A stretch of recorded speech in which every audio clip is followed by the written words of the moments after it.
HRM can be considered to be responsibility of all those who manage people as well as description of persons who are employed as specialists.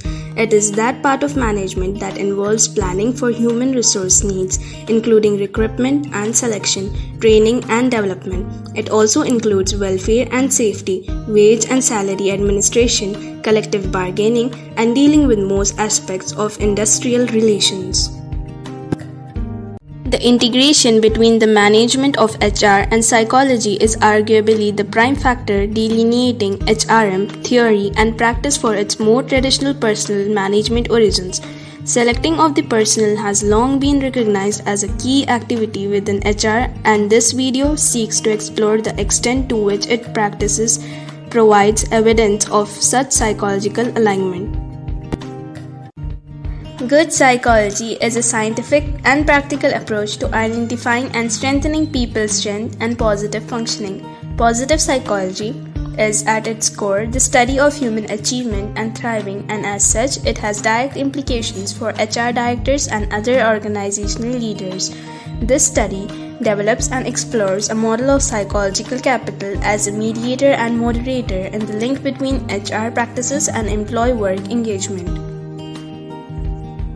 Research in this field reveals the impact that organizational qualities such as social capital, positivity ratios, and the use of individual strengths may have on an organization's profitability and productivity, as well as its employees' well-being.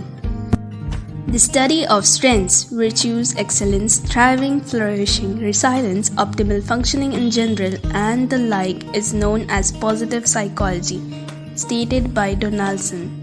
Donaldson is a psychologist specializing in theory-driven evaluation science, positive organizational psychology, and optimal health, well-being, and human flourishing.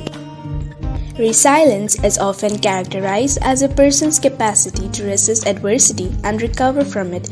In a comprehensive review of the literature, psychologists concluded that resilience, as it applies to individual employees of an organization, can be defined as a psychological capacity to face, stand, and reciprocate to unwanted situations, mostly unexpected, caused by some adversity, occupational stress, or even a change in roles and responsibilities or working environment, in such a mode as to continue performing in an enhanced manner.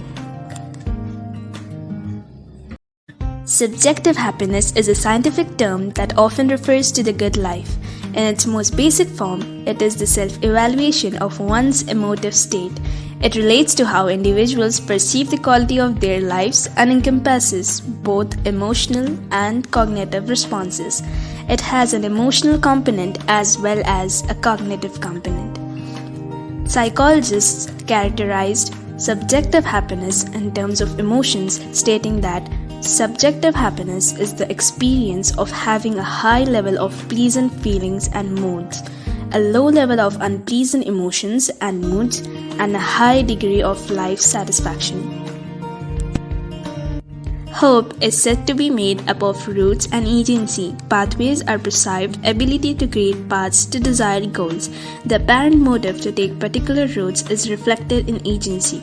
The combination of routes and agency assists people in achieving their objectives. Furthermore, psychologists define it as a positive motivational state based on a collaborative, developed sense of effective agency and routes. Optimism is an individual's broad idea that in the future, good things will outnumber unpleasant things.